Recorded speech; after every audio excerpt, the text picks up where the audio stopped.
gente, especialmente las damas. Hola a todos, ¿cómo están? Muy buenas noches, bienvenidos a Así Somos, usted ya lo sabe, en vivo y en directo, y como también sabe que hoy día es viernes. Y para eso estamos escuchando Párate y Mira el 94, muy bueno, con toda la onda, con todo el sabor, como nuestros panelistas, mis compañeros. Vamos a partir por el maestro de maestros, Juan Andrés Alfaro. Al lado también la estupenda de rojo, Carla Quiroga. ¡Aplausos! Mira cómo es. Una corsaria. Aplausos y silbidos también para ella. Tere Custer. ¡Toma! Teresita, los calzones le hacen juego. ¡Total fácil! ¿Cómo sabes tú? Sí, porque ahí se ve. Ahí se ve. Tío. Bueno, vamos a ver si algo también le ves de al ladito. Alfredo, la madre. Chiquillos, estamos con Andrés. ¿Cómo estás? Buenas noches. Hola, buenas noches. Bar Academy con nosotros y tenemos a Mufasa. ¿Mi traguito sería ese? A ver. Oye, mira qué linda la presentación. Como que el papá del Rey Permiso, León. ¿ah? Salud por usted en su casa. Muy bueno. De ahí te voy a preguntar qué es lo que tiene, a ver si también lo podemos replicar en nuestra casa.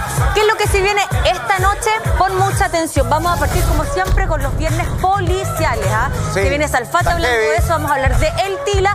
Pasó en las películas, pasó en la vida con Alfredo La Madrid. Y ahora ¡Por sí. fin, a la mierda! Eso espero.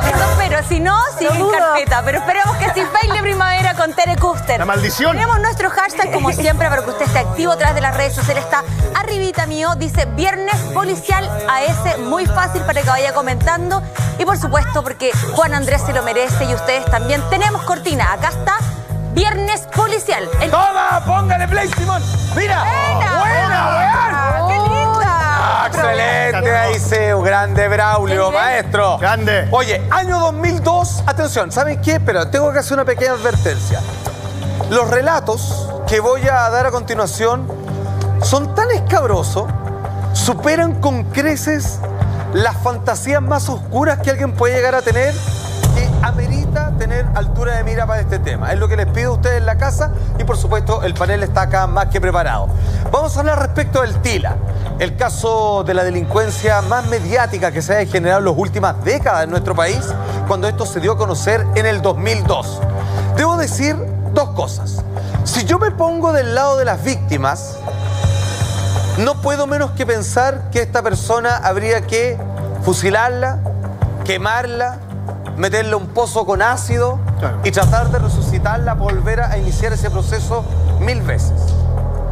Pero si yo entiendo la situación por la que este joven pasó, más allá de los errores que me cuesta describir, pero que lo vamos a intentar hacer en este programa, yo creo que este programa o esta sección, más que el caso del Tila, debiera llamarse algo así: ¿cómo construir un monstruo? Porque esta persona, como cualquier ser humano nacido bajo cualquier circunstancia normal, puede llegar a convertirse en una verdadera bestia, en algo incontrolable, sin dolor, en un psicópata lleno de furia, celo y destrucción, como pocas veces se ha visto. Y es precisamente el caso de este violador, asaltante y asesino que vamos a relatar el día de hoy. Su verdadero nombre: Roberto Martínez. Para todos, el psicópata de la dehesa, el asesino de la dehesa, pero también conocido dentro de su grupo de amigos cercanos por el Tila. 13 de diciembre del año 2012, este era el titular que dejó a todo nuestro país completamente paralizado, ya que todos sabían de la existencia de este joven. Dice el titular así: psicópata de la dehesa, se quitó la vida en su celda de Colina 2. Por si fuera poco, este hombre decidió finalmente quitarse él, detener su existencia por sus propias manos, en un descuido flash, cuando hubo un apagón en la cárcel, siendo que era custodiado prácticamente las 24 horas del día, porque sabían que ya antes lo había intentado y que la verdad todos querían mantenerlo vivo, quizás para entender cómo alguien pudo llegar a hacer todo lo que este tipo hizo, o quizás para algún momento dejarle caer una condena que casi podría resucitar la pena capital en nuestro país. Sin embargo, hoy día, sin ponernos en ninguna vereda en particular, sino simplemente instalar todos los antecedentes para tratar de entender qué es lo que puede llegar a pasar con un ser humano cuando es sometido a las peores vejaciones, desde muy niño hasta que llega a un punto donde al parecer no hay vuelta atrás y termina convirtiéndose en una máquina de destrucción de su propia raza. Roberto Martínez, el Tila, nace en abril del año 1976 en un techo de una familia disfuncional. Eso obviamente ustedes se lo podían imaginar. Madre, Matilde Vázquez se llama, 2 hermanos más. Ambos hermanastros son de padres distintos. Sí. O sea, esta mujer tenía 3 hijos, el Tila incluido. Bien. Cada hijo de un padre distinto. Según sus vecinos en la población José María Caro, allá en Lo Espejo, es que tenía bastantes trastornos psicológicos el Tila y que si bien con ciertas personas era amable y era bastante tratable, la verdad es que no había que conversar más de 2 minutos para darte cuenta que estaba frente a una persona que prácticamente ya no reflejaba vida en sus ojos y que no le importaba nada, sino simplemente satisfacer sus bajas pasiones a costa del sufrimiento de la vida de los otros. De hecho, Salfa, la madre del Tila tenía esquizofrenia. Excelente, o sea, amiga mía. Lógicamente no es una enfermedad menor tener una psicosis, y el padre fue muy ausente y lo conoció cuando ya él era un niño, no estuvo en su vida desde bebé, pequeño. sufrió De eso abandono. estuvo rodeado. Eso, digamos, era el entorno que lo crió. Pero esto, perdóname, ¿un psicópata se nace o se hace? Yo creo que las dos cosas. Créeme que hay personas que estuvieron en guerras mundiales y que fueron testigos de cosas tan tremendas que después generaron un gusto tan ático por la muerte de los demás. Siendo él parte de las víctimas y supervivientes, terminaron convirtiéndose posteriormente después en asesinos. Según Freud, se pueden configurar ciertos elementos en la infancia que provoquen un trastorno psicopático. Obviamente también tiene que ver la crianza y si hay carencia de empatía desde que un niño es muy pequeño. Hay ciertas configuraciones, por ejemplo, hay un gran sentimiento de inferioridad que en una persona normal se compensaría con un sentimiento comunitario, que es sentir que todos somos uno. El psicópata no llega a sentir el sentimiento comunitario, entonces el sentimiento de inferioridad es más potente y se une a un sentimiento de poderío. Ellos quieren tener poder sobre los demás y sobre la vida. Fíjate que... Sí, dale nomás. Sí, que es como una persona que la destruyen, la reducen a su mínima expresión. Seguramente. Y que luego, al sobrevivir de eso, sale una persona completamente empoderada, pero con ganas de destruir. Pero tú tienes información de hechos concretos. ¿Qué fue lo que pasó en su infancia o en su... Sí, igual era terrible. chico, pero la Sí. mamá parte de su vida... Siendo que no es nuestra intención, en algún momento quizás ustedes lleguen nunca a entender, pero sí quizás a compadecerse de este hombre que, de buena primera, si solo les contara así de golpe y jarro las cosas que hizo, uno le volvería a desear la muerte, que estuviera revolcándose en el infierno. Maya. Entendiendo que, como decía Carla, la madre tenía problemas mentales. Sí, tenía problemas psiquiátricos. Exacto. ¿Esos problemas mentales se pueden heredar o no la tiene esquizofrenia es altamente heredable, pero él no tenía esquizofrenia. Bien. Lo que pasa es que cuando una persona tiene esquizofrenia está totalmente desconectada de la realidad. Entonces, si tú eres hijo de una madre con esquizofrenia, el apego obviamente no va a ser normal. Hay gente que logra elaborarlo con la vida y entenderlo y trabajar, pero hay personas que es imposible, No lo y logran. eso sumado a la carencia absoluta de padre, y además que creo que él fue criado con unos tíos que... Vamos a eso. Bien. Sí. ¿Qué es lo que pasa? Tiene una madre con problemas psiquiátricos, tiene 2 hermanos con los cuales tiene una relación un poquito competitiva, no muy sana, que son de padres distintos, medios hermanos. Y además en esta casa viven 2 tíos. Homosexuales, que eso es solo un dato para la causa, Transformistas, me parece. Claro, pero que abusaban reiteradas veces de este niño. Abusos sexuales. Lo amarraban también. Y también lo amarraban para de alguna manera controlarlo, porque cuando ellos salían a trabajar y ya notaban que él tenía, digamos, un comportamiento errático, un poco violento, y que al salir a la calle los vecinos reclamaban porque, no sé, rompió un vidrio, se robó tal cosa, decidían sencillamente amarrarlo durante todo el día y la tarde hasta que los adultos llegaban a la casa. Y muchas veces cuando estos tíos llegaban primero que la madre o que los hermanos, procedían a abusar sexualmente de él. O sea, esa era la rutina en la que vivía ese hombre, que yo creo que esa mirada lo dice todo. O sea, tratar de encontrar alguna chispa de vida, de humanidad detrás de esos ojos negros, profundos, pero profundos en oscuridad, como un pozo sin fondo, es lo que uno comienza a entender insisto, que el título de este tema debiera ser cómo se construye un monstruo, cómo se edifica una persona que ya no tiene ningún vínculo, digamos, con la raíz del género humano. Y él era de extrema pobreza también y eso le pesaba. Él en algún momento lo mencionó, que él tenía un tremendo resentimiento social, que le dolía mucho ver la desigualdad y saber que él no había nacido en un lugar en el que pudiera salir adelante. Porque él, fíjate, pese a todas sus carencias económicas, sociales, paternales, tenía un intelecto más desarrollado que su entorno. Por lo tanto, le dolía más. Sí, porque si vivís como de ingenuo por la vida, uno puede llegar hasta aceptar, bueno, así es la cosa. Somos pobres, a veces uno come, a veces uno no come, tu mamá te pega, sí, tu tío te viola, chuta, no sé, más o menos supongo que a todos debe pasarle algo así. Sin embargo, él sabía percibir que había una diferencia con un mundo que era mucho mejor allá afuera que lo que a él le tocó, lo que por supuesto le inculcaba dosis feroces de dolor que él nunca supo lidiar con aquello. Esto de que lo amarraban, simplemente para que no les diera problema, era así como no le dejaban comida, nada, y lo amarraban a la cama, así, pero de pies y manos. Estamos hablando de un niño, perdón. Estamos hablando de un niño, no, de temprana edad, de los 4 años en adelante. O sea, 4 años, o sea... Chuta, lo que pasa es que uno se pone un poco carne de perro y uno dice, claro, vivía en extrema pobreza, 4 años, sí. 4 años, ¿usted sabe lo que es un ser humano de 4 años? Ni siquiera va al colegio, no tiene mayores relaciones con los demás.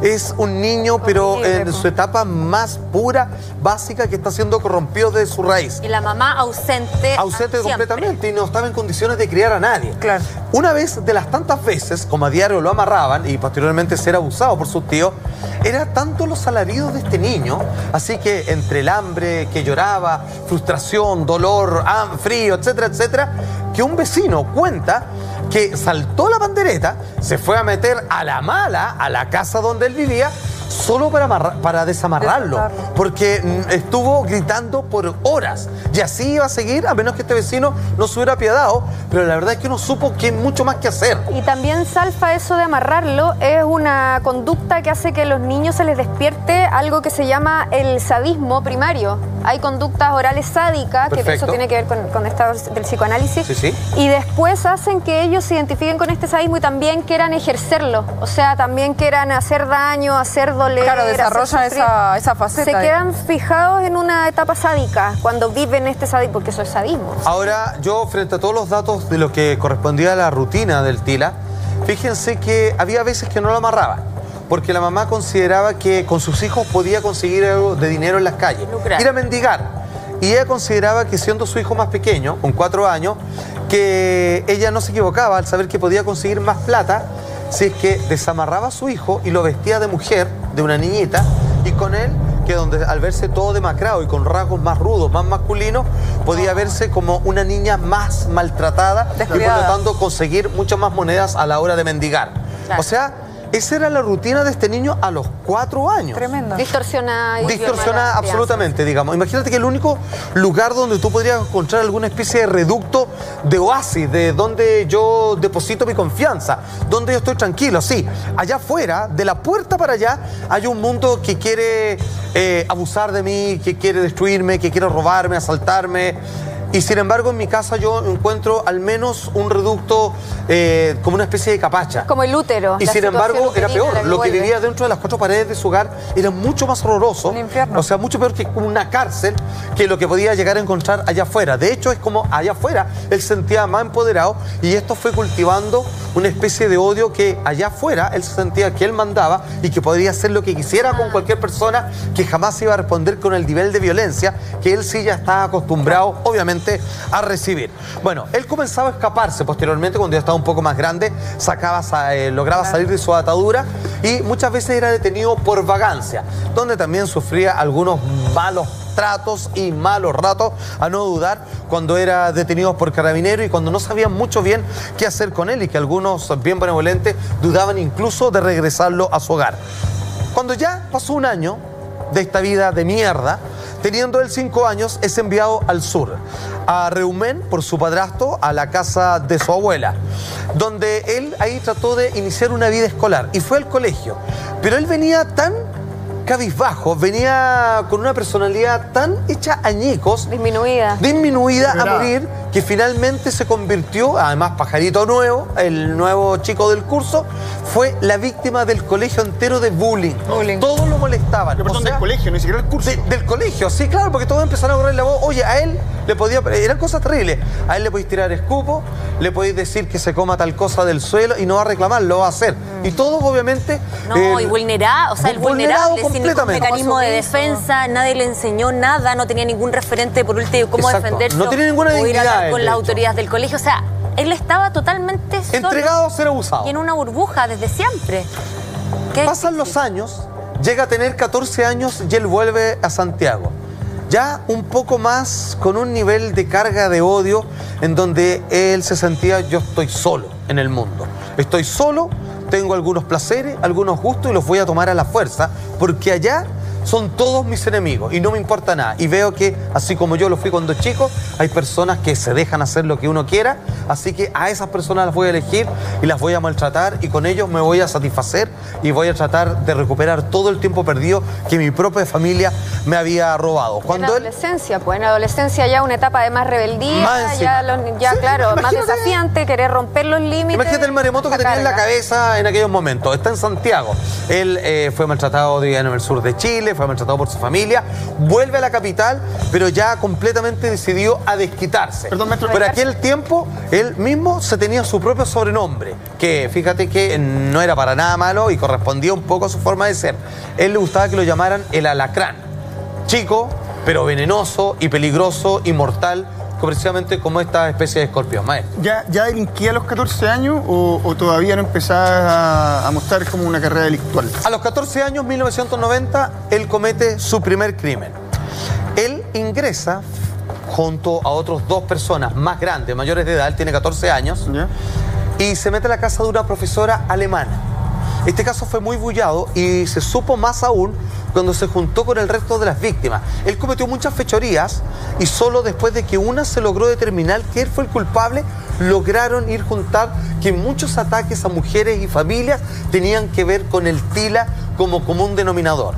Yeah. Y ahí es donde vuelve a aparecer el tema de esta profesora alemana, donde entran, la amarran, roban todo lo que quieren y luego, no contentos con ello, la desatan, la golpean, la masacran y después de aburrido, entre todos la violan.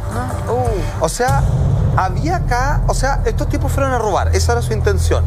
Pero, ¿qué tenía el TILA que comenzaba incluso a sus cómplices mayores a hacer semejante fechoría, que es como abusar sexualmente de una mujer indefensa que ya está, llévense todo, me da lo mismo, ok, ya me ganaron?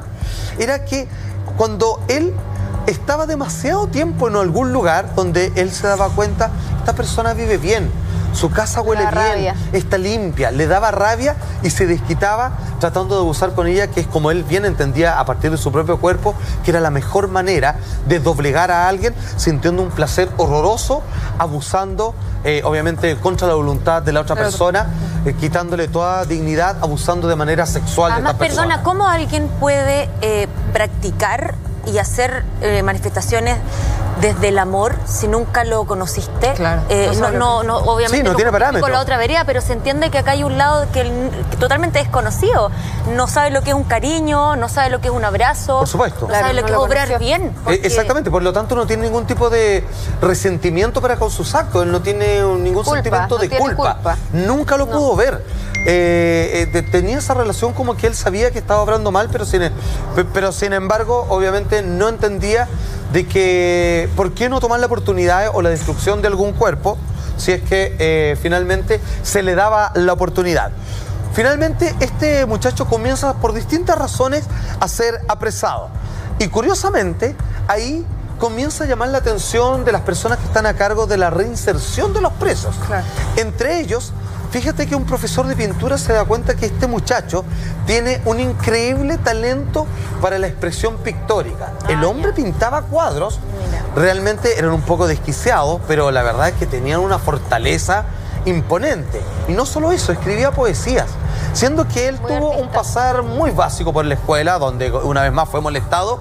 Él tenía una capacidad intelectual y curiosamente albergaba en una bóveda muy en sus adentros una sensibilidad que cuando ya sea tomaba un pincel o un lápiz para escribir, aparecía ese resquicio humano que había vivido ya tantas experiencias, si bien horrorosas todas ellas, que era capaz de comunicarla y expresarla y hacer un juego poético con la situación y el entorno que lo rodeaba. Es una cosa impresionante, era como su propia autoterapia que él llevaba. Porque claro, proyectaba seguro las emociones ahí, que bueno, porque si no quizás que otras cosas hubiésemos visto y se hubiese manejado de esa forma. Y se evadía también Salfa, porque él cuando estaba en la cárcel ya no tenía acceso a las drogas que él comúnmente consumía. Por cierto. Y decía que escribir era una forma también de irse de esta realidad, de inventar realidades distintas, realidades paralelas y desconectarse de lo que a él le resultaba tan intolerable. Era una forma de drogarse también el arte para él. Bueno, para que ustedes vayan entendiendo cuál era el nivel del talento, porque no estamos hablando de alguien así como,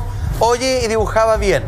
Él ganó un concurso a nivel nacional con el primer lugar del mejor pintor dentro de personas que estaban privadas de libertad. Mira. Él fue el mejor pintor de su generación, de todas aquellas personas jóvenes que estaban en la cárcel, de todo Chile, dentro de estas infinitas actividades que se tratan de hacer para la persona rehumanizarla y reinsertarla en la sociedad.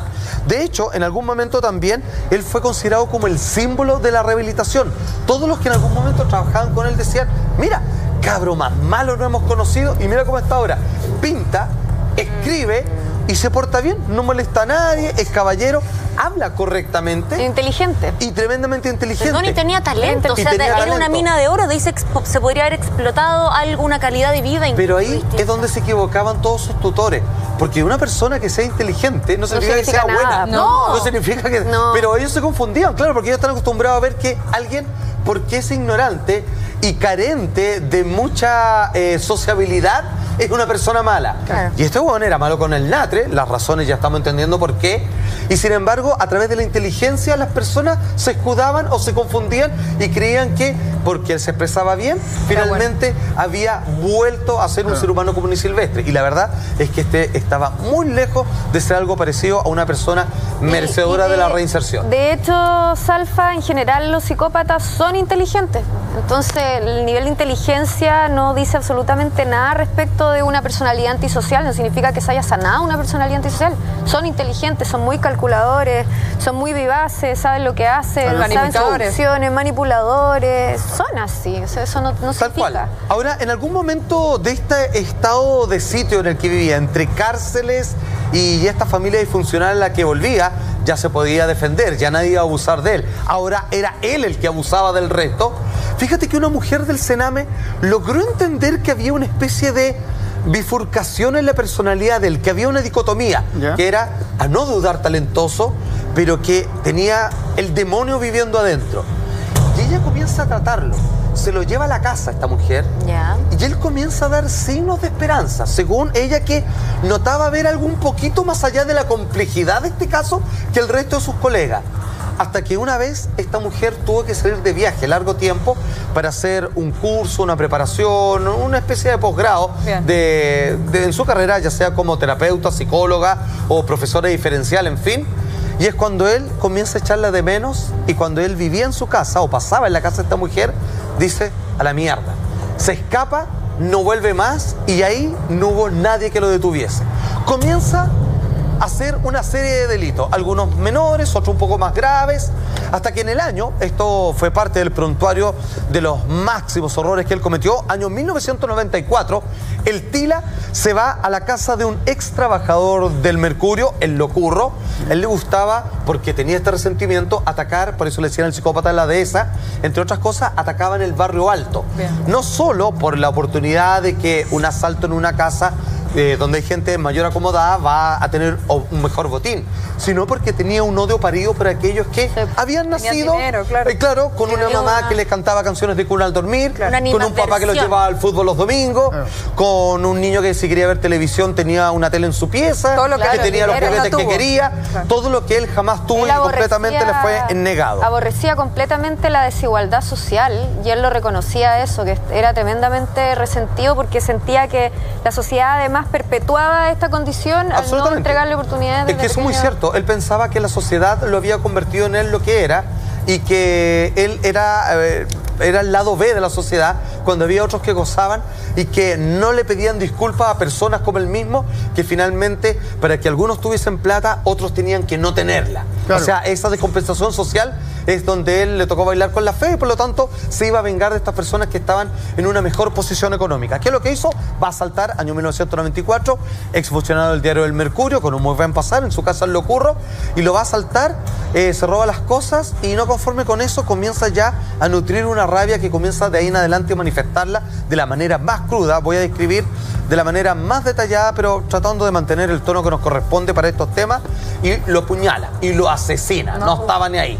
Obviamente de ahí comienza a caer en la cárcel y cada vez que iba en la cárcel abusaban de él los presos mayores y él aprendía coa, aprendía otras técnicas y finalmente lo tenían como entre mascotas, pero sin saber que lo que estaban haciendo, estaban cultivando un pequeño monstruo que después se iba a convertir en el más feroz de todos ellos. Al obtener la libertad, esto fue en el año 94, al obtener la libertad en el año 2001, Martínez, ¿cierto? Para nosotros de aquí en adelante el Tila, vuelve a entrar a una casa para delinquir. Eso fue el 6 de agosto de ese mismo año 2001. O sea, no pasó un mes más o menos, ya lo sueltan y él derechito ya tenía en la cabeza que iba a volver a hacer de las suyas. Esta vez entra a un departamento en Vitacura, atención. Amarró a ambos, a marido y mujer, ¿cierto? Y después de que roba, agarra charchazo a unos y a otros, suelta a la mujer y frente a su esposo la viola. Porque él quería que él viera esto. Y mientras la violaba, se dedicaba a enunciar críticas sociales sobre las diferencias de tú tienes todo, tienes esta linda mujer que ahora va a ser mía y quiero que veas. O sea, yo no sé si alguien se puede reparar de eso. De hecho, esta mujer, la víctima del Tila, habla respecto a aquel suceso, conocido como el primer caso de esta violación en un departamento en Vitacura de parte de este monstruo, para nosotros el Tila. Atención. Tiró del cordón del teléfono y ató a mi esposo, relata la mujer. Le pidió que no me hiciera nada, pero esta se acerca y le pone un cuchillo en el cuello y le dice que coopere, o si no, se podría desangrar. Me pide que me ponga ropa interior, algo que pide comúnmente a todas sus víctimas, a todas sus mujeres, y me obliga a ir al baño. De ahí en adelante, él le coloca lencería, hace que vuelva, que le desfile, esperando que con esto puedan apaciguar un poco el odio que él tiene parido, y el hombre amarrado, y finalmente procede a abusar sexualmente de ella mientras prolifera todos estos discursos de diferencias sociales, con el marido viendo en una impotencia, una desesperación tremenda de cómo su mujer es abusado por este muchacho. Terrible el relato. A mí me llama profundamente la atención, un poquito hablando de la contextura física del Tila, porque es un hombre bajo, de contextura no muy gruesa, no es un tipo muy grande, y todo lo que hace y todo lo que genera, yo no te pregunto, ¿él ocupaba algún tipo de arma? ¿Siempre estaba acompañado? Porque me llama la atención, o sea, no solamente asalta, sino que amarra personas, a hombres, viola a mujeres, disculpa, pero es como, es muy potente lo que él logra hacer solo. Siempre estaba armado, a veces con armas de fuego, otras veces simplemente con cuchillos. Arma blanca. Pero él tenía una impronta de que todos los relatos que dicen que cuando él se paraba al frente, siendo, claro, una persona que mantuvo esa estatura pequeña, yo creo que parte de la fisiología tenía algo somatizado de que él se sentía reducido, inferior, pero era como un pitbull, era así una cosa, era una avalancha de odio y ferocidad, digamos, que se imponía en carácter frente a cualquier persona que se le pusiera enfrente.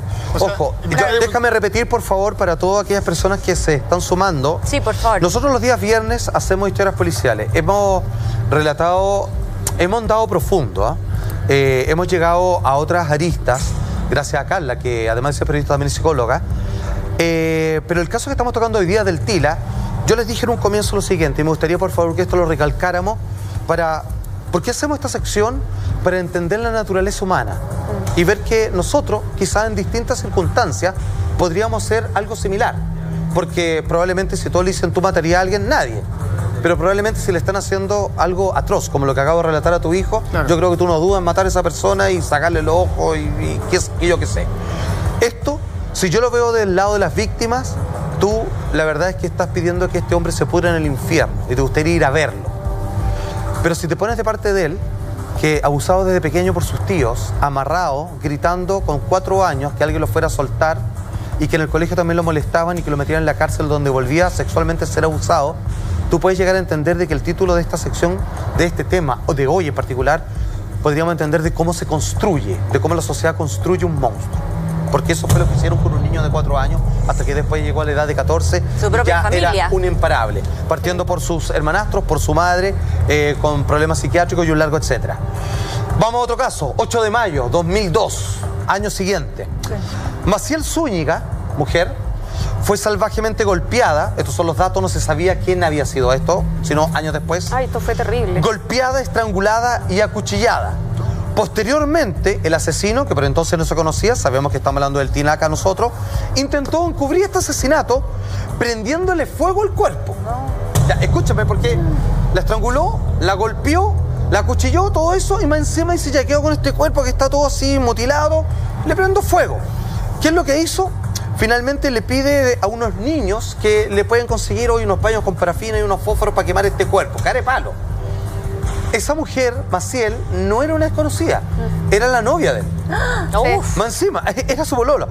Era su expareja de apenas 15 años y que también seguía el camino de la calle, vivía una vida en la cuneta y también estaba enganchada en las drogas. Pasta base. O sea, pasta base, neopren, lo que pillaron en ¿Sabes realidad. por qué? ¿Hay motivos de celo? ¿Discutían ellos? Siempre, bueno, entendamos que tenían 15 años, seguro la inmadurez era también un tema, pero chicos, ¿eso por un motivo en particular o se No tengo mayores antecedentes, solo sé que, digamos, a esta altura tenía como una especie de fricción porque voluntad vocacional de las mujeres es tratar de en algún momento volver a los al buen camino, ¿no? Carrilar. Y tratar de encarrilarlo. Y la verdad es que con él no lo resultó y de alguna manera quizás se enojó tanto que le recriminaba su forma de ser que comete todos estos horrores. Se habló también de que ella le habría confesado en esa oportunidad que ella se había hecho un aborto de un bebé de él. Ah, mira. Y que él ahí se volvió loco, se salió de sí. Y de hecho él dio una declaración. Sí, porque él sintió como que hubo un abuso sobre ese niño que era de él. Yo creo que él se identificó con este niño no nato, que era como él en esa misma etapa. Y él después declara algo tan terrible y con tanta crudeza que dice que después que la mata, él le abre el estómago y se comió un trozo de útero. O sea, estamos hablando de alguien que cayó incluso en el canibalismo. Ojo, esto no queda acá, porque ya expliqué que era su novia de 15 años, a quien amarra, golpea, acuchilla y después quema su cuerpo. Luego él, como para sacarse el empacho de haber quedado con un nivel de tensión, ¿qué es lo que hace? Al rato, días después, un par de días después, se va a la calle Rosal, asalta a una pareja en el centro de Santiago, golpea al hombre, lo deja aturdido y a la mujer la viola. Días después de asesinar y quemar el cuerpo de su novia, como de alguna manera para sacarse este empacho. ¿Qué entendemos de este caso? Que también hay un relato de estas víctimas y cuentan cómo fue aquel momento. Atención. Esta vez la víctima del TILA en violación en el centro de Santiago, lo que acabo de comentar, ¿cierto? En la calle Rosal. En un momento dado se acercó a mí, hablándome en voz baja, diciéndome que cooperara o más se iba a demorar. Mientras me tocaba, pasaba el arma por mis brazos. Le decía, o cooperaba o él más él la iba a violar largo y tendido, con peores aberraciones, donde, no vamos a entrar en más detalle, digamos, pero era vicioso. No solo era enérgico en la penetración, sino que además buscaba todo tipo de...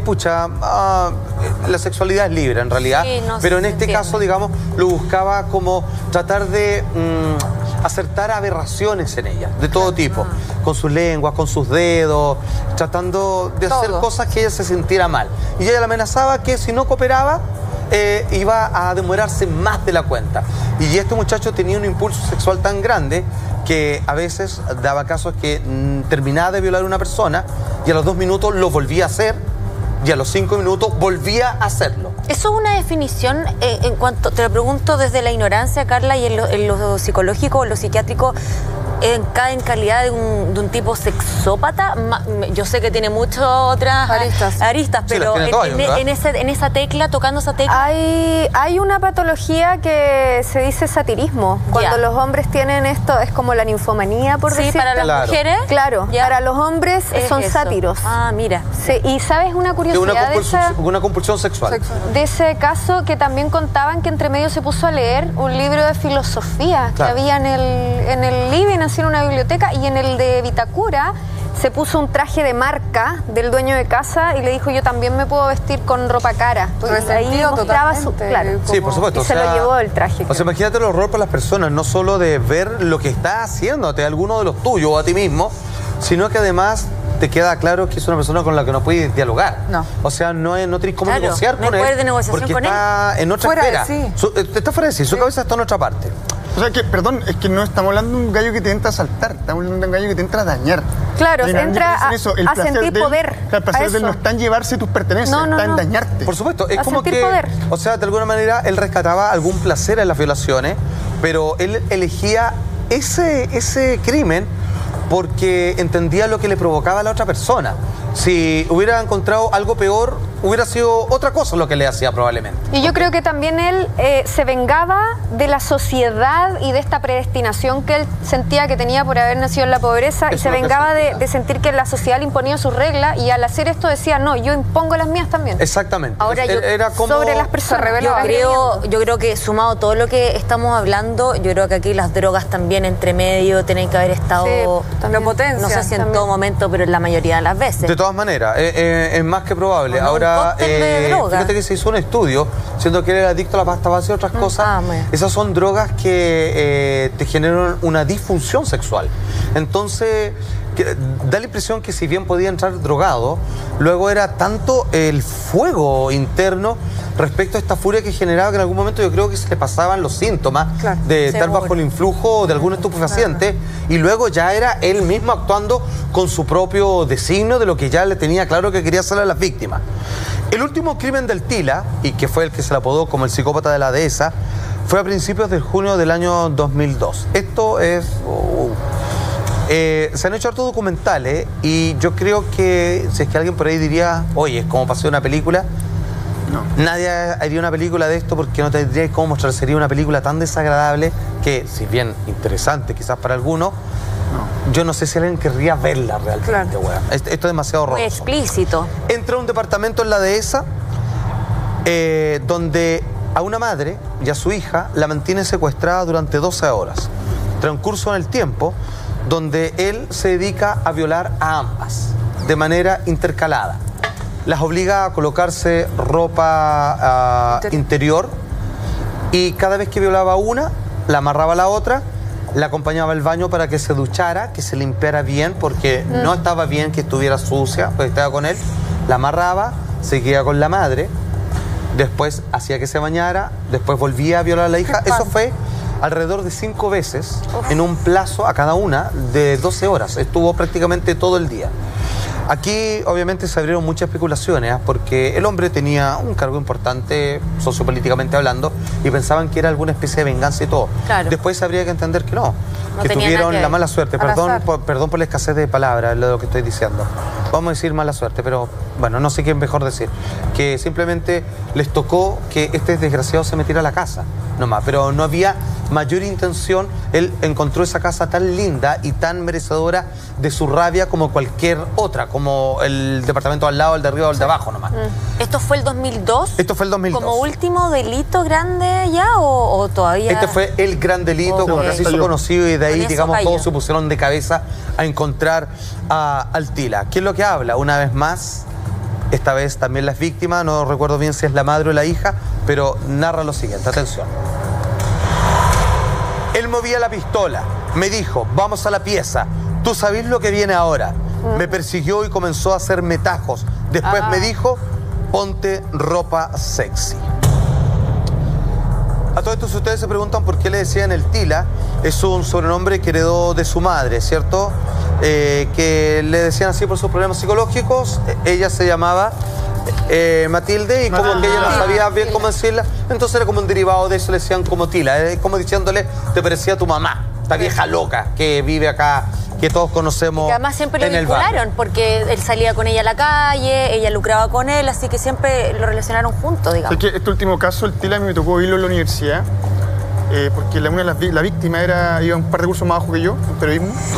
Y en esa época, que en cualquier escuela de periodismo, frente a una noticia de índole nacional, sí, claro, es materia obligatoria de cada clase y comentario hacer obligado. Un trabajo con eso. Exacto, y acá fue, bueno, se habló así, onda, oye, pasó esto, una compañera de ¿No carrera, se va a tocar? Y no se va a tocar en ningún curso. Me parece bien. Nunca. Muy ético. Y sabéis que sí, raro la ética en el premio, pero Sí. no se tocó nunca. Y sabéis que extrañamente tampoco nunca dio un comentario de pasillo ni nada. Oye, mira, ahí nada, era como se olvida acá. Mira, es muy tan horroroso que ni siquiera daba el comentario. Exacto, es que no dio para nada. Mucho, Y te digo, perdón, está hablando de cabros de 20 años. O sea, un cabro de 20 Sí, años claro, no que tiene ninguna alguna estupidez puede decir. Criterio, Exacto, por eso es cochino. divertido. Entonces, yo creo que eso es lo más impactante. Y te diría que yo creo que de alguna manera también el periodismo desde los diarios ayudó mucho a impulsar a que el caso se pudiera resolver. Yo siento que ahí la prensa jugó un rol importante.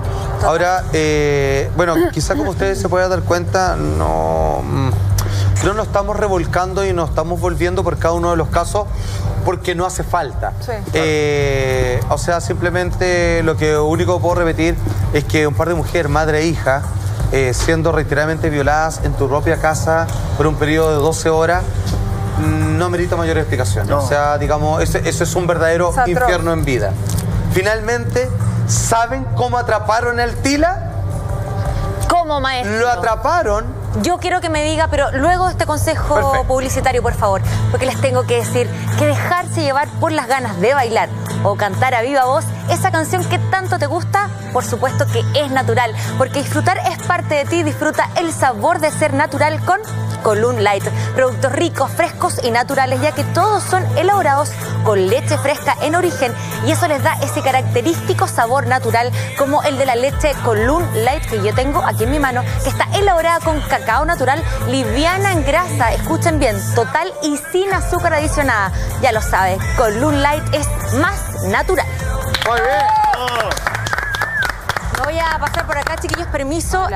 Vamos a contextualizar un poquito, Salfa, sobre todo también para la gente que se está uniendo a nuestra sintonía.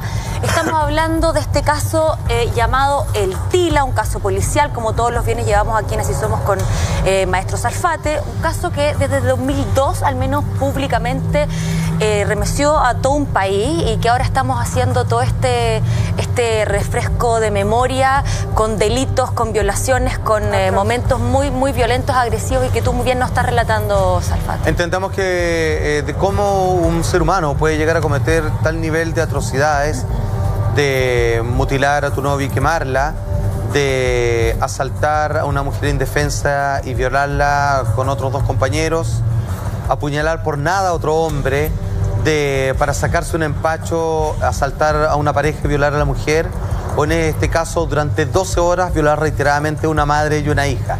Estamos hablando de esta persona, apodado El Tila, que ya a los 4 años sufría reiteradas violaciones de parte de sus tíos, siendo amarrado por su propia madre todo el día de pies y manos a su cama para que no saliera, donde pasó en reformatorios, en cárceles, donde volvía a ser abusado sexualmente, donde por ahí alguien descubrió que tenía un tremendo talento para la pintura y la poesía, pero que sin embargo se construyó metodológicamente y a forma de reloj uno de los monstruos más impresionantes que ha conocido las historias policíacas en nuestro país. ¿Cómo lo pillaron? ¿Cómo fue a parar a Colina 2? Porque cuando él quema a su novia, comienzan a hacer investigaciones y le preguntan a unos niños cuya testimonio fue crucial, es que le dicen, El Tila, ¿no? Ahí donde vive, él la mató y él nosotros nos pidió por unas monedas que si podíamos juntar unos pedacitos de madera y yo un pañito con parafina para poder quemarla. Entonces dijeron, ¿en serio? Y le dice, pues estos tienen mucha imaginación estos cabros chicos. Le dicen, no. Y comienzan a hacer una investigación sobre los ADN encontrados en la víctima y se dan cuenta que este ADN está en la víctima de Locurro, en la víctima de la calle Rosales, en la víctima de la profesora alemana y en la víctima de las mujeres de la dehesa.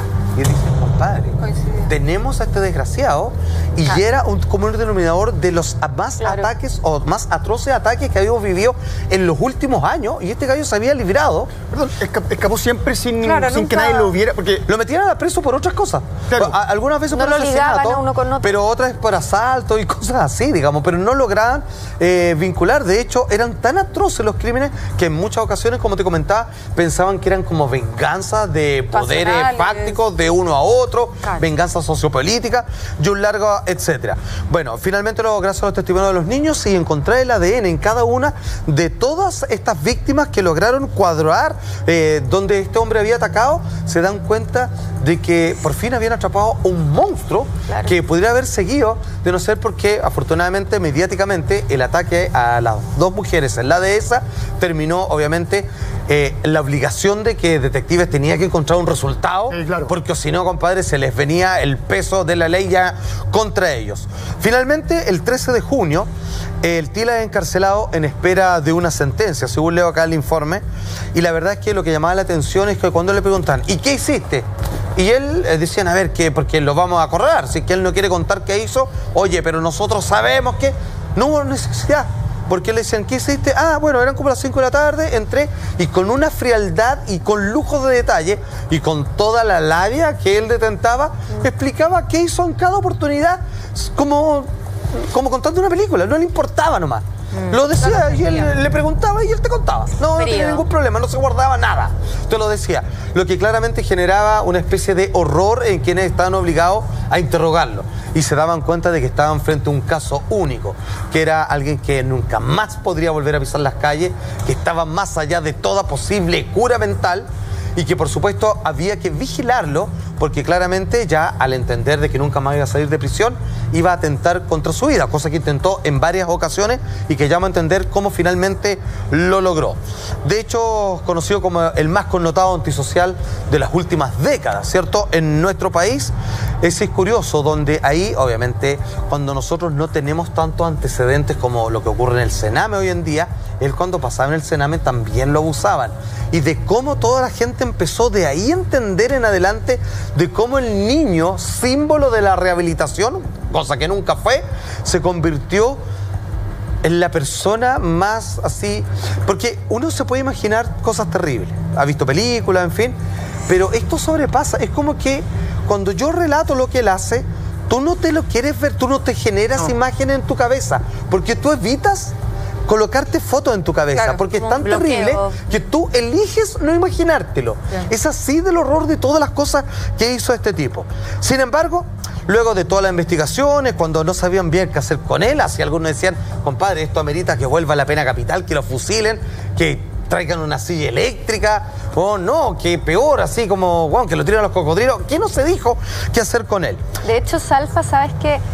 José Miguel Insulza dio una vez una declaración diciendo que él debería secarse en la cárcel. Claro. Y él le contesta a José Miguel Insulza y le dice, usted dice eso porque usted tiene unos hijos que nacieron en cuna de oro y tienen todas las oportunidades que yo no tengo, pero me gustaría ver que usted naciera en una realidad como la mía y tuviera los hijos como fue mi situación familiar. O sea, la tenía tan clara. Absolutamente, tan ¿no? clara. No sé, un gallo que era lúcido, digamos. Ahora, cuando él estaba tomado en prisión y cuando todos están tratando de ver qué hacen con él, aparece el juez Carlos Carrillo, que lo sigue muy de cerca y logra entender de cómo se construyó este ser humano horrible. Y por otra parte está el sacerdote Rafael Ramírez, que se da cuenta de que pinta y escribe precioso, y le dice, empieza a escribir sobre tu vida, para que entiendas, para que plasmes en la escritura todas las cosas que tú has hecho y que capaz que ahí logres entender. Y ese libro también es parte de una investigación y está disponible, donde él cuenta cuántas otras cosas que yo no he dicho y que él cometió en parte de sus fechorías. Finalmente fue Martínez, el juez, que le permitió tener una máquina de escribir en su prisión para él poder escribir. Finalmente, ¿qué es lo que dice dentro de las tantas cartas del Tila que llegaron a conocerse? Lo siguiente, mira, esto lo escribe él. Comencé a escribir en el colegio sin darle mucha importancia, sin saber que a la postre la escritura sería y será por mucho tiempo mi compañera de lucha contra el aburrimiento. ¿Te das cuenta cómo redacta él? Es un hombre completamente lúcido. Las cartas parte de las que acabamos de leer, se las dedicaba a las mujeres con que compartió en su pasado, pololas, amantes, también le dedicó algunas a sus víctimas. etcétera, etcétera. Y la verdad es que habló de lo bueno, lo divino, lo maldito, todo lo que le tocó existir. Finalmente él trató de suicidarse varias veces, lograban pararlo, estaba vigilado prácticamente las 24 horas del día. Hasta que en algún momento, durante uno de sus últimos escritos, él coloca lo siguiente en esta máquina de escribir. Atención. Tengo más que claro lo que será mi futuro. Ni hueón me quedo chupando 120 años o más. Es un consuelo saber que, al menos por una vez en mi vida, me merezco algo. Pero de ahí a que apechugue es otra cosa. Mira, que es notable. Él dice, lo único que me merezco en mi vida es la cadena perpetua infinita. Pero ni cagando voy a apechugar por eso, porque no me voy a quedar acá. Así que voy a tratar de matarse. Ni un arrepentimiento nunca. No, y súper claro también. Finalmente, en una noche, a eso de las 9 de la noche, durante una lluvia torrencial, finalmente con truenos y relámpagos, se corta la luz en todo Santiago y por supuesto la cárcel no es la excepción. Segundos, minutos valiosos que él aprovecha para ir a su máquina de escribir, saca la cinta, se la pone al cuello, se coloca en la reja y lo que los guardias tantas veces antes de haber logrado evitar, ¡pum!, se desnuca y se ahorca. Ay, Dios. Y logra escapar de la justicia, logra escapar de las pocas culpas que tenía y finalmente no tuvo que enfrentar ninguna sentencia definitiva, sino que él no solo decidió qué hacer con sus víctimas en la venganza, con la diferencia social, desde como él lo veía, sino también que él decidió cuándo quiso morir, saltándose una vez más las leyes y la justicia y todas las normas que tenían determinado para él. ¿Qué es lo que dice el gendarme y también al abogado del Tila respecto a este último acto donde él una vez más definió cómo iba a ser su destino de la siguiente manera? Nosotros, obviamente, teníamos antecedentes de que esto podía ocurrir. Y en virtud de eso se adoptaron todas las medidas humanas y técnicas para que ello no ocurriera. Se instaló una cámara al interior de su celda y con ello se grababa y se controlaba todo lo que hacía diariamente. Lamentablemente este corte de energía eléctrica permitió que Martínez pudiera ahorcarse. El tema del suicidio es un tema que se había tocado muchas veces. De hecho, gran parte del trabajo que nosotros hicimos como abogados fue también la contención desde el punto de vista de un posible suicidio. ¿Él tenía un intento anterior? Tenía varios intentos anteriores que habían sido sumamente bien controlados por Gendarmería, por algo todo el dispositivo de seguridad que existía. Pero en este caso específico no sabemos qué habrá pasado durante el día y durante la madrugada de hoy día para que él haya tomado la decisión de quitarse la vida. Qué bueno que recordamos este caso. ¿Este es un fracaso, Porque es un fracaso para nosotros como sociedad. Sí, claro.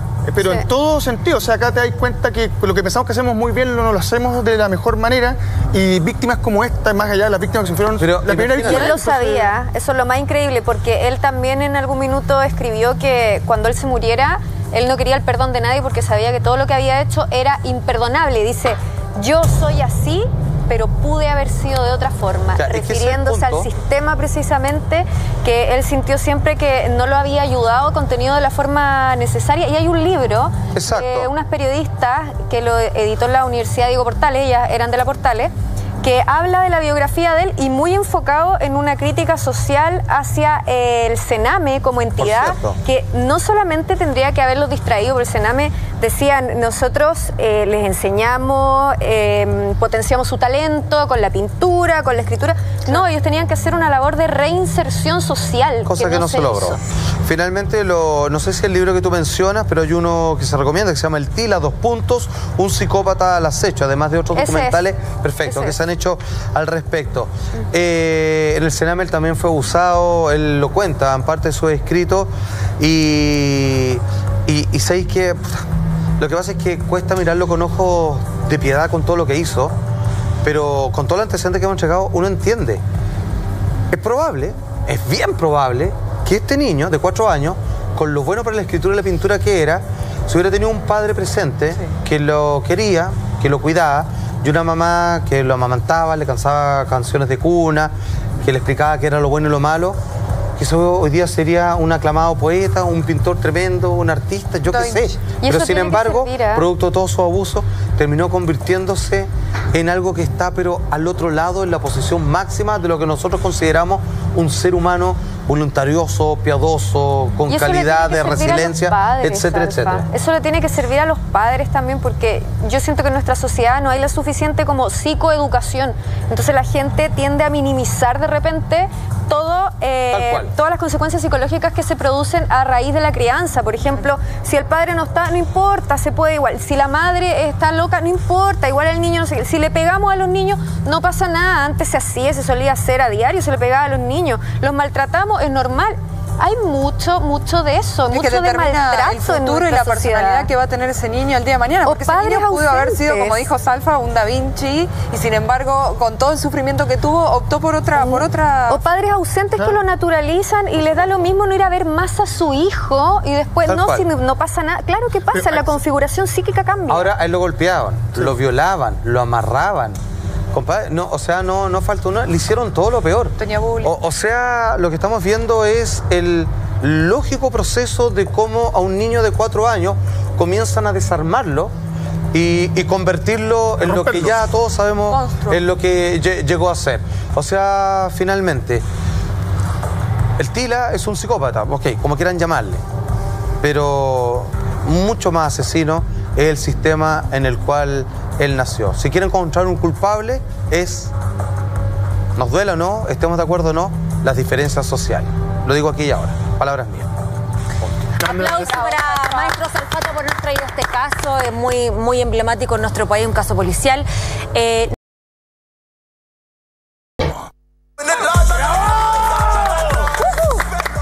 bien, gracias por esperarnos, estábamos de vuelta. Qué buena la tanda comercial. ¿Toda buena? Sí, ah, buena. Había acá sentado entera. Pero no te hagas el loco, porque lo que se tiene que venir bueno, tú nos traes a continuación. ¿Te dijeron que ahora venías tú o yo pensé que ahora pasado? ¿Bien? ¿Vamos o no vamos? Vamos. Aquí está. Pasó en las películas y pasó en la vida real. Exactamente, muchachos, porque la ficción del cine se traslada a la vida. A la vida cotidiana, a la miseria, a las ordinarieces que vivimos día a día. ¿Esta vez esta la hizo usted o sea, la gente se la hizo? Es como un mix. Un mix. Así como ahora Academy, un mix. Con Ciro, Andresito. Ahí nos arreglamos. La primera película en esta no competencia que no compite, pero sí compiten. ¿Ya? En mi interior compiten. Perfecto. Yo elijo mi ganadora, pero para mí, maestro. Bien. La primera, fanático, mi tío Pato, le mando un saludo. The Blues Brothers, 1978. Sí, claro. En Latinoamérica, sigo haciendo este chiste. Los hermanos Caradura. Los hermanos Caradura, pero en España quiero ser el detalle. No, esa va lo mejor. Granujas a todo ritmo. Sí. Muy bueno, no puedo, hacemos así. Granujas a todo ritmo. Es como el maestro con el chico Pérez junto en un lugar. Es que son huevos en los españoles. Son huevos. No diga eso, No, Pascual, no. Ah, muy bien. Hay que entender mal. Son diferentes, Aguanta. Son distintos los españoles. No en España ni acá en Santiago, en Traiguén. Porque nuestro amigo Gerson Riquelme, que ya sacó un máster en comunicación audiovisual. El tipo empezó editando sus propios videos para esta sección. Tráelo. Hoy día lo están buscando en el EDC, distintos medios. Maestro, tírale una colita, weón, páguele algo. Que venga. Pero maestro, está haciendo acá la mención en vivo. Que te boletee el ama. No, perdóname, y es más, no solamente editó el video, sino que además hizo el duplex. No sé, el hombre. todo. O el triplex. Muchachos, tiemblen, cuidado. Ese crédito es de Simón. ¿Es de Simón? Vamos, Simón. Oye, veamos esta película que es Los Hermanos Caradura y van a ver la escena y van a decir, esto es imposible, pero sí, muchachos, porque pasa en las películas, pasa en la vida real. ¡Toma! A ver. Atención, mira. Bueno, se van a caer el puente. No. Acá no hay salida. Ay, Pero mira lo que pasa. Vos sale en reversa. Vos me haces. Atención, mira. ¡Pum! Bueno, esto es difícil de hacer en una calle cualquiera. Mierda. En una luz roja, en un taco, no está fácil. Mira, bueno, y pasó por arriba. Ya. ¡Toma! Lama. Sin ningún problema. Nuestro amigo Traiguén, mira lo que pega. Mira la belleza en ese salto ornamental. Y está el Tomás fundido con el González otro. de los autos. Ya. Me puso un fundido también. Oye, maestro, ya, pero esto es una Esto es clase de comunicación arte. audiovisual. Tenemos un profesional entre nosotros. ¿Qué me dice? Bueno, que le hicieran la pega, ¿no? Un poquito. Que no solamente a mí, hay más gente que trabaja en el equipo de Así Somos. La gente piensa que esto es como circo pobre y hacemos todos nosotros. Acá. No. Andrés Becerra, JP, Héctor. Weón, no reciben sueldo. Este weón le suele. Comunicador audiovisual, man. Pero weón, qué raro. ¿Qué me dices? Saludos a nuestro amigo de Traiguén. A mí me encantó el video, ahora que lo vi acá, no me gustó tanto. Más esfuerzo para la próxima. Ay, qué mal. Sí, lo vi mal en mi casa, más grande. ¿Sabes qué falta? No, faltó acá, amor. A caballo regalado, aunque Lama. si bien está bien hecho, que los separe. Papá se vale, maestro. Sí, porque está tan bien hecho que parece que es la continuación de la película. Y le decimos que haga un comentario entre medio también, de repente, y lo presente él. No, porque ahí va a peligrar el puesto. Maestro. Sí, que venga para acá, tendrías que sortear una sentada en la Mira, Cristian Pérez Díaz se cambió de silla, cuidado. Está difícil la cosa. Eso decían en otro canal hoy. Vamos con la siguiente película. Y esto va a explicar por qué el trago se llamaba Mufasa, ya que nunca dijeron que tiene que ver Mufasa con... Sí, lo dijimos. Mufasa es el papá del Rey León. Exactamente, maestro, porque esa es la siguiente película, se llama The Lion King. ¡Ah, la cigüeña! Exactamente. El Rey León en España, el León Rey, igual, la misma. ¿El Rey León? Sí. León Rey. Oye, y acá, película rotundo éxito, ahí está. Ay, me La encanta. cigüeña. No dice eso, pero parece. Pero si ahí llega el Simba, pues, la cigüeña! Oye, Furia, si no llegamos. no llegamos, no importa. La escena más terrible del Rey León, el momento en que Mufasa, el padre de Simba, es asesinado por su hermano. Yo no la vi. Scar. Yo no la vi. Pasa en Jeremy las películas, Irons en la voz. Acá en el peor spoiler. Pasa en la vida real. No, pues todo el mundo sabe. Pero atención, ahí está Mufasa tratando de salvarse de estas estampillas tras salvar a Simba. Ve a su hermano Scar muy tranquilo, muy pesado. Es así como los Mike Twins. Mira. Y lo toma. Ay, Mira. la uñas con eso. Desgraciado. ¡Que viva el rey! ¡Toma! Es una gran película. ¡Pum! En realidad está copiado a Kimba, pero bueno. Y ahí cae Mufasa. Muere El rey de la frente selva, a la mierda. vista de su hijo. Ay, me da pena, Simba. ¿Qué voy a mostrar, weón? No me gusta. ¿Te cree que ha pasado esto en la vida real? No, o sea, en la selva debe pasar todos los días, pero... Hay pequeñas diferencias. No, porque no hablan los leones. No. Hay pequeñas... No, ya empezó con las diferencias. Maestro, como decía en Pulp Fiction, pequeñas diferencias. No, Por ejemplo, que no son leones, son gatos. ¿Ya? Pero la familia de los felinos. felinos, son Familia de los felinos. Ya, Uno, ya atención. me la banco. ¿Ya? No están, obviamente, este roquerío. Están en unos sillones. Ya. Le diría que también, maestro, había un gatito mirando este terrible sillón. asesinato. Porque pasa en las películas, No, la Mufasa. mierda. Pasa en la vida real. No, Toma. la mierda, Mira cómo sube ese gatito, mira. Pasó bien. Tranquilamente, mira. Y el otro, el hermano malo, el gemelo negro. Mira, ahí está. Pero mira lo que hace.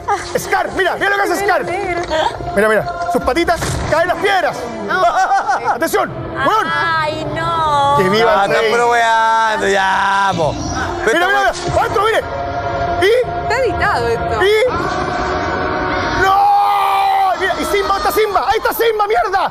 Pasa en las películas. No, ahí está la pasa mierda. en la vida Ay, real. Weón, Me encantó. el montaje es todo lo contrario a la vida real. Está Maestro, pasando mira, la vida real. Es Maestro, una perdón, cagada. ¿qué envidiarle a Simba? Mira el duplex. No, una mierda. Era más ya, barato el Rey León po. con animales de verdad. No, la agua terrible. Mire qué La diferencia hermoso, entre la montaña No, y la se- cama. se distorsionó la sección. Pero maestro, lo acabamos de ver. No, esto no pasó en la vida real, eso fue un montaje. Maestro, ¿cómo son no vio los animales? ¿Usted cree que son, maestro, cree que son animatronics? Aunque sea En la sea cama. montaje, igual pasó en la CGI, vida. maestro, Igual gatos, animales reales. Los gatos también son A ver, amistosos. volver. Ah, Salí tierno, a mí me rápido de gusta. esto. Salimos rápido. Salí rápido, por Voy con la favor, siguiente. maestro. Ya, arréglala. Esta es una película muy periodística, ideal para lo que hablábamos hoy día, yo que soy periodista. Los periodistas en general, la Escuela de Periodismo, muestra en clase, se llama Borat, del año 2006. ¿Qué tiene que ver con los periodistas fuera? Borat es un periodista de Kazajstán que viaja a Estados Unidos a aprender las costumbres de Occidente para De enseñarlas Kazajstán. en su país. Toca. Es como se llama Pascual acá en Chile, no sé, etcétera, etcétera. Un nexo. Como ha pasado Ahí, en todos lados. ya. Bien. ¿Ya? Este gran periodista llamado Borat se enamora de Pamela Anderson, como nos pasó a Sí. todos en los ¿Quién 90. no? A todos se Sí, enamoraron. grande. Y decide ir a buscarla en este país. En un momento va a tomar una ducha y su productor, Azamat, así como el Stevie de la película, decide hacer así con la revista. Esto es una gran escena, maestro. Y lamentablemente se produce una escena inolvidable para muchos, con un olor especial en el bigote de Borat a testículo. La pelea de desnudos de Borat en Pasa en las películas, pasa en la vida real. Ahí se estaba masturbando, mira. Y ahí al tiro a los cocayos. Es una muy buena técnica de ataque, mira. Ay, ¡Toma! Y pezón. Teta, pezón, pero coco. qué Todo. Mira, y sin nada, tranqui, ¡toma! Lo bajó. Pelea de desnudos, ¿ah? Mira, y al camarógrafo, ¡toma! Ahí queda tú, Ulises. Mira, ¡pum! Y ahí lo está sometiendo, Esa línea negra, que ahí está el venoso, mis compañeras a las que les gusta. ya, hombre. Mira. Toma, tiene su buen... Mira, toma. El hombre está dotado, ¿ah? Acá, mira, atención. Decía el bigote de Borat, el olor a testículo no salió más. ¡La puta madre, Lama! Oh, vaya, te basaste. ¡Ay, boludo! ¡El beso ¡Con negro! esta película, Dios! Exactamente. ¡Qué piola! No, me estás jodiendo, Lama, hasta cortaste Pero escena. yo veo acá, mira, alegría. Weón. Qué gran escena. Weón, esto solo se puede mostrar si una película. Esta weá lo voy a mostrar real, weón. ¿Y qué vaya a mostrar? ¿Por qué están riendo todo, weón? Perdóname, una pelea entre profesionales no me parece bien. Estoy indignada. Te fuiste en volada. Ahora esto pasó, ¿sabes lo peor de todo? Que las peleas de uno pensaría que son entre amigos, productores, periodistas. El Chico Pérez, Monparra. No, sea entre delincuentes y policías. Esto pasó en el metro de Houston y sería casi como la pelea desnuda Nokatov y Borat. Atención. A ver. Oye, ¿qué era ahí? Mira, oye, voy a salir y va con un... Mira, en pelota. ¡Nada, weá! ¿Qué te pasa, weón? ¡Pum!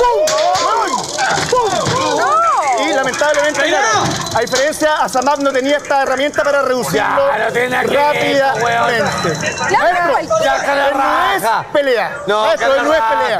Maestro, no es pelea. Maestro, no es pelea. No, la mierda. Maestro, no es pelea. No, cagó. Maestro, le voy a decir una cosa, todo es piel.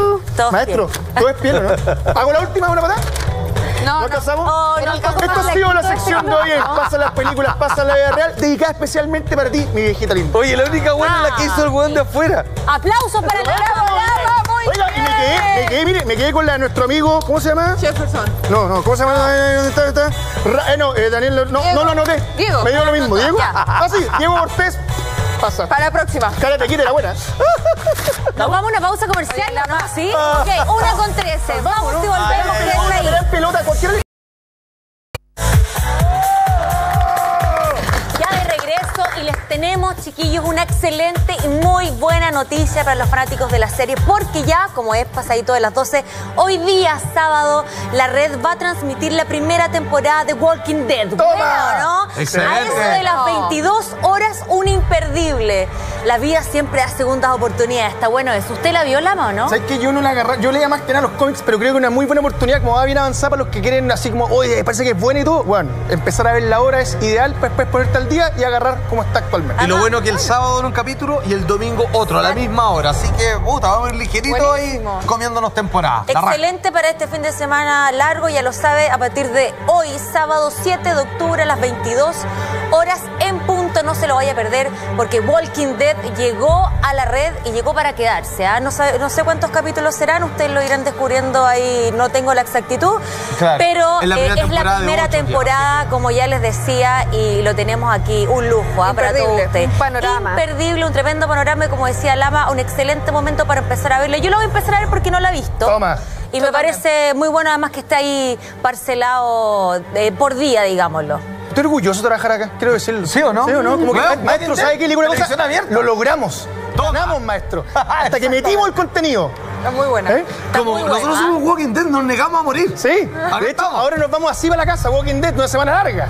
Ya, ahí está entonces, ya lo sabe. Hay que verla. Tremendo dato. Y otro dato que también tengo por aquí son estas entradas. Claro que sí, Cristian ya lo anunció durante la semana, porque V40, domingo 8 de octubre. Otro panorama también muy bueno. Usted puede encontrar también sus entradas en www.ticketek.cl. Ahí vamos a hacer un sorteo, nos comunicaremos con ustedes. Escríbanos nomás a través de las redes sociales con nuestro hashtag de todas las noches y nuestra cuenta oficial del Así Somos. Ahí está la información. Y por supuesto, hay que darle un aplauso y las gracias a Andrés. Esta aplauso para ti, para Academia. Y yo sé que nos tienes que dar una tremenda información. A ver. Sí, así es. El día 11 de octubre, por segundo año consecutivo, se realiza acá en Chile el Día del Bartender Chileno. Buena. De la cual el bartender pasa a ser dentro de la elite mundial, como país número 68 a nivel mundial. Toma. Ahora nosotros podemos participar en torneos mundiales gracias a ACEBACH, que es la Asociación Central de Bartenders de Chile, de la cual pertenecemos también junto con Bar Academy. Toma. Un detalle. Oye, y la pregunta al millón, ¿estamos invitados o no? ¿Estamos convocados a eso, Andrés? Claro que sí. Este miércoles lo realizaremos en Casa Conejo, un bar-restaurante que estará ahí en Pedro Valdivia al llegar a Avenida Sucre. Y yo como coordinador dentro del evento los dejo todos invitados a la ¡Vino el jefe! Entramos con la por al lado nosotros. Tendremos un welcome drinks de bienvenida para todos los que muy quieran. Muy bien, Andrés, felicidades. Que les vaya muy bien, todo el éxito del mundo, ya lo sabe, otro imperdible el 11 de octubre en Bar Academy. Y también tenemos que darle las gracias a las ricas ensaladas Café Delivery. Ahí también está el teléfono de contacto, la dirección exacta es que Nueva Providencia 2411. Estaban muy ricas, contundentes, perfectas y muy frescas. La verdad que yo también me llevo una para mi casa incluso. Estaban muy buenas. Maestrísimo, ¿qué es lo que nos trae esta noche en Expediente S? Celebrando el estreno de la nueva película de Blade Runner, estos cortos que hay que verlos antes de ver la película. Buena. Dirigido por el grande obra maestra Shinjiro Watanabe, el mismo de Cowboy Vivo. Esto es Blade Runner Blackout. Esto es 2 años después de la película original. En tanto tenemos un especial Stephen King, las mejores adaptaciones, parte 2, los clásicos. El Resplandor, Zona Muerta, Christine, Cementerio Maldita, Hit, El Payaso, todo lo demás. Colección privada Urban Explorer. Hacen una especie de paseo de tour por las alcantarillas de Alemania, solo para descubrir que hay un mundo paralelo allá abajo. ¿Cuándo podemos ver todo esto, maestro? Ahora en Expedientes. Ya lo sabe. Muchas gracias por su sintonía. Se pasaron. Gracias, Carla. Gracias, Alfate. Gracias, Lama. Gracias, Tere. Gracias a ustedes.